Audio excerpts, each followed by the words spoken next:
welcome back to part 4. 2 Corinthians 10:5. We take captive every thought to make it obedient to Christ. So how do you make your thoughts obedient to Christ? You have to know the truth. You have to be in the Word. You need to be able to identify those lies that the devil planted long ago and cast them down and replace them with the truth. I always say it's like a garden, right? If you have weeds, they're going to choke out your flowers. So you have to pull all those weeds so that your flowers can be nurtured and flourished. This doesn't happen in a second, right? It's a process. So start identifying those thoughts, become aware of them, and replace them with what God says and the Word. Your circumstance is always going to be a problem, right? It's the things that are going on around us. So you need to learn that even though the devil's going to fill your mind with lies, with nagging thoughts, with doubt, fear, anxiety, anything to keep you from what God calls you to, you need to learn to fix your eyes on God. Don't be distracted by the suspicions, the reasoning. Don't be distracted by your insecurity and your weaknesses. The devil knows all of this. And you know what? He plays the long game. He's not in a hurry. He knows he can just poke one little insecurity and you'll fly off the handle on your own. He's just got to show up for a minute. Don't play into his game. Ask yourself, did God really say that? Or is this a lie that I've believed for a long time? And ask yourself too, how can I fight these lies, right? How do I defeat the negative thoughts? 1, be in the Word daily. Know the truth for yourself. Don't rely on somebody else. We're all human and we all can make mistakes. And honestly, it's your responsibility to know the Word for yourself, just like it's my responsibility to know the Word for myself. Number 2, praise God in all things.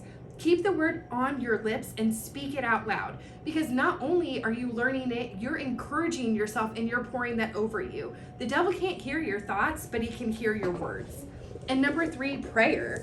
Remember how God has been faithful to you. You know, I know when I started out on this journey, so much of the time I would look back over what had happened and I'd see God's faithfulness, but now I can actually see it when it's happening. So I just think it's so beautiful to see that the more you're in the Word and the more you're in relationship with God, the more you can see his hand in everything. Remember, God has given you spiritual weapons, and this is a spiritual battle. So know how to put on the armor of God and know how to use the Word to defend yourself. It happens little by little. It's one step at a time, right? God grows you slowly, because if it would happen quickly, I don't know if you're like me or not, but I'd be prideful about it, right? I'd be like, I did that. But when God does it a little over time, you can see how things are shifting and how he's humbling you and how you're learning to truly trust and rely on him.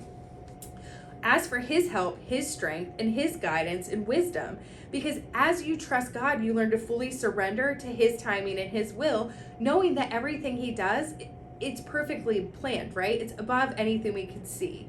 It's easy to give up, but by faith, we continue on knowing that he's going to be with us in it all. Remember Romans 8:28. It's one of my favorite verses.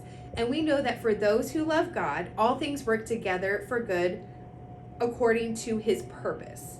We're not promised that it's going to be easy, and we're not promised that it's going to be cute, but we're promised that he will never leave us or forsake us, and we never have to fight the battle on our own. Grow through the trials and challenges and take out of it what he's showing you. Don't feel like you're stuck in your swamp. Find those people that you can talk to that can encourage you through it, because we grow more through a challenge than we do when we're on the mountaintop, right? And learn to trust and rely on God and know that there can be chaos surrounding you, but that's not of God. God is a God of peace and order and design, and he will never leave you. I hope this is encouraging to you, and I will see you next week. Bye.